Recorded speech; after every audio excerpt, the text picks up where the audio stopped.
Vamos a ver cómo surgió la reproducción sexual. Primero, surgió como un mecanismo de reparación del ADN. No surgió como un mecanismo de reproducción, sino por otro motivo, algo muy común en la evolución de los organismos. Durante la evolución de los organismos eucarióticos, su complejidad y el tamaño de su genoma aumentaron, con el inconveniente de que a mayor número de pares de bases es más probable sufrir mutaciones. El genoma promedio de los procariotes es de menos de 10 millones de pares de bases. El genoma de los organismos eucarióticos es tranquilamente de decenas, centenas, millones o miles de millones de pares de bases. De esa manera, el tener más ADN hace que sea más fácil que sufran mutaciones los organismos y eso no es muy bueno. Pero en los protistas antiguos de hace más de 1500 millones de años eran haploides, es decir, tenían un solo juego de genes, solo un cromosoma. Bastaba que un mutágeno como la luz ultravioleta dañara un solo gen y ese fuese vital para que ese organismo terminara muriendo. Esta presión de selección obligó a elegir reparar genes, esos genes mutados de alguna manera.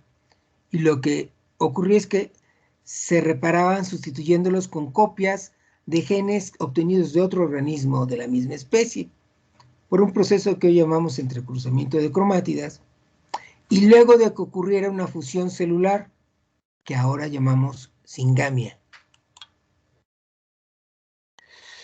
Entonces lo que ocurría al principio es que tenemos un organismo haploide con un gen vital mutado, con una mutación letal. Más tarde que temprano va a morir. Y tenemos otro organismo sano de la misma especie. ¿Qué es lo que ocurre? Por razones aún no aclaradas, existe la propensión de que las células cuando se encuentran en estrés funcional tienden a fusionarse, es decir, a llevar a cabo lo que llamamos ahora singamia. Sin, que significa unir, y gametos. Pero esto pasa incluso en las células cancerosas de nuestros cuerpos. Cuando les damos la quimioterapia, esas células se fusionan entre ellas y entonces van tratando de recuperarse de los daños producidos por el tratamiento. Entonces, después de esta fusión celular, ¿qué es lo que ocurre?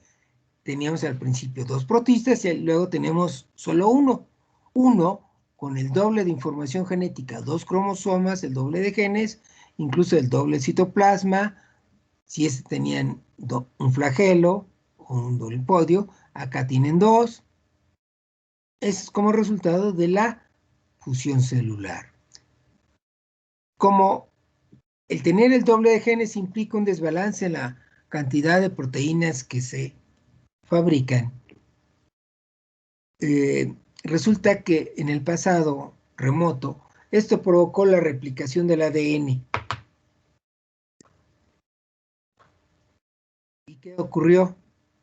Que tenemos este organismo, ya no tiene solo dos cromosomas simples, tiene un par de cromosomas homólogos, cada uno formado por dos réplicas. 1, 2, 3, 4 réplicas que se llaman precisamente cromátidas. Las cromátidas hermanas entre 1 y 2 son idénticas, al igual que las cromátidas hermanas 3 y 4. Tienen exactamente los mismos genes. Y claro, las cromátidas que no son hermanas, como la 2 y la 3, o la 1 y la 3, y todas las combinaciones que puedan realizar, resulta que son diferentes. La 1 tiene un gen mutado y la 3 no tiene un gen mutado. La 1 tiene un gen H minúscula y la 3 tiene un H mayúscula. En fin, este par de cromosomas homólogos implica que esta célula después de la replicación ya no tiene 2 juegos, tiene 4 juegos de información genética, en forma de un par de cromosomas homólogos en el caso sencillo que estamos explicando. Y claro, ¿ahora qué pasa? El entrecruzamiento de cromátidas.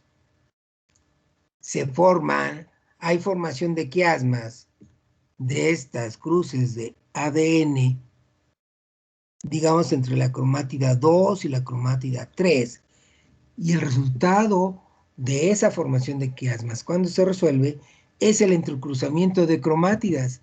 Resulta que precisamente la cromátida número 2, que tenía un gen mutado, ya no lo tiene, porque tiene el segmento correspondiente de la cromátida 3. Y la cromátida 3 no tenía un gen mutado, pero al entrecruzarse con la 2, tiene precisamente los genes del segmento de la cromátida 2. El resultado de este encruzamiento de cromátidas es que todas las cromátidas tienen diferentes combinaciones de genes. Luego, ¿qué sigue? Después, ¿qué sigue? Siguen 2 mitosis modificadas. Tenemos entonces un par de cromosomas homólogos con todas las cromátidas diferentes. Lo que ocurre es una primera mitosis modificada. Después de la profase 1, metafase 1, anafase 1 y telofase 1, tenemos 2 células diploides con 2 juegos. Cada una se queda con un cromosoma homólogo. Un cromosoma homólogo se queda en el primero y el segundo cromosoma homólogo se queda en esto, porque recordarán de meiosis que en anafase 1 se separan los cromosomas homólogos. Y luego una segunda adición mitótica modificada, pero sin reexplicación del ADN, lo cual significa que en cada de las 4 células derivadas de esta segunda mitosis modificada van a tener solo un juego de información genética, solo un cromosoma que proviene de estas 4 cromátidas. Como ven en el primer eje, protista tiene la mutación. ¿Qué le va a pasar? Se va a morir. Y el segundo protista no tiene la mutación, ya está reparado, va a sobrevivir. ¿Qué le pasa al tercero? Tiene la mutación, se va a morir. ¿Qué tiene el cuarto? No tiene la mutación y va a sobrevivir. ¿Cuál es el resultado de esto? Bueno, en este proceso de singamia meiosis entran 2 organismos, uno con un gen dañado y otro sano. ¿Y qué salen después de la singamia y la meiosis? Otros 2 organismos, ambos sanos, con genes aptos. ¿Hubo reproducción? No, no hubo reproducción. Hay reparación de genes. Este de aquí obtuvo el gen correcto para vivir y ya, pero no hubo un aumento en el número de organismos, es decir, no hubo reproducción. ¿Por qué entonces este proceso deviene en un extendido mecanismo reproductivo?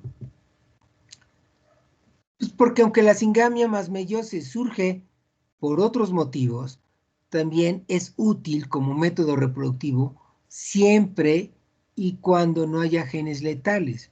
Si los genes mutados no provocan la muerte, la singamia más reproducción nos da origen a 1, 2, 3, 4 organismos en vez de los 2 originales.